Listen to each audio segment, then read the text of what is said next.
face au risque de pénurie. Plusieurs pays européens réutilisent les eaux usées depuis maintenant plusieurs années, notamment pour irriguer les terres agricoles. Qu'en est-il en France ? Eh bien, nous sommes en retard dans la gestion et le recyclage de ces eaux usées. Yohann Rolaï, Vinca, Léna Soudre. Ce sont des millions de mètres cubes chargés de boue qui se déversent chaque jour dans nos stations d'épuration. Nos eaux usées, un liquide malodorant longtemps considéré comme inutilisable, mais qui pourrait bientôt devenir de l'or pour nos agriculteurs.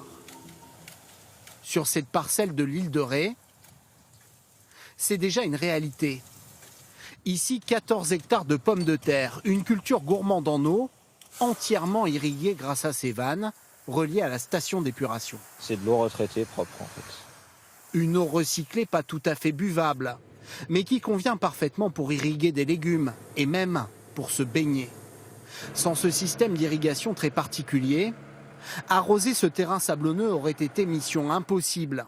Ici, aucune nappe phréatique ou pompée et un réseau d'eau potable venu du continent, vendu 3 fois plus cher que cette eau recyclée.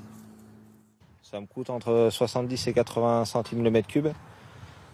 C'est un prix raisonnable par rapport à la culture qui est mise en place. Heureusement que j'ai cette eau pour pouvoir cultiver mes pommes de terre sur ces terrains.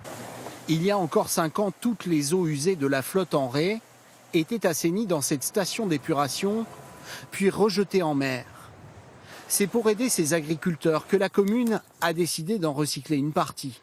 Pour cela, elle a dû construire ce bassin d'une capacité de 12 000 mètres cubes et surtout mettre en place un système de filtration et de désinfection très avancé.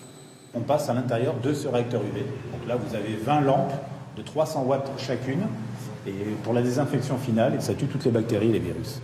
1 million d'euros d'investissement et 50 000 euros dépensés chaque année pour assurer la maintenance et le contrôle de la qualité des eaux. Il est impensable de rejeter de l'eau traitée à grands frais à la mer.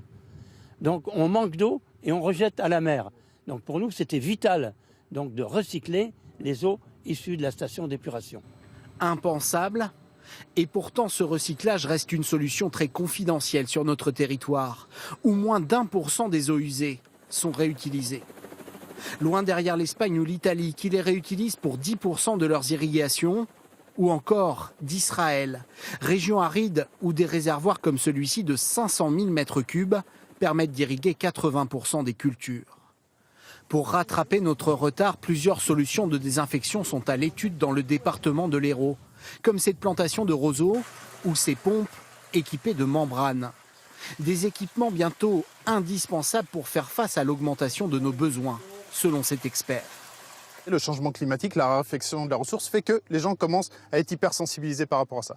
À chaque fois que vous libérez une nouvelle ressource en eau sur un territoire, vous créez de la valeur économique, vous créez des zones humides, vous améliorez la qualité des eaux. Donc les bénéfices sont très nombreux. Des bénéfices qui se mesurent depuis plus de 30 ans dans le golfe municipal de Royan. Ici, un grand lac alimenté par la station d'épuration de la ville fait office de réservoir pour 1 millier d'arroseurs. En France, une quarantaine de nouveaux projets sont en cours de développement. Les professionnels du secteur espèrent atteindre 5% de recyclage des eaux usées d'ici 20 ans.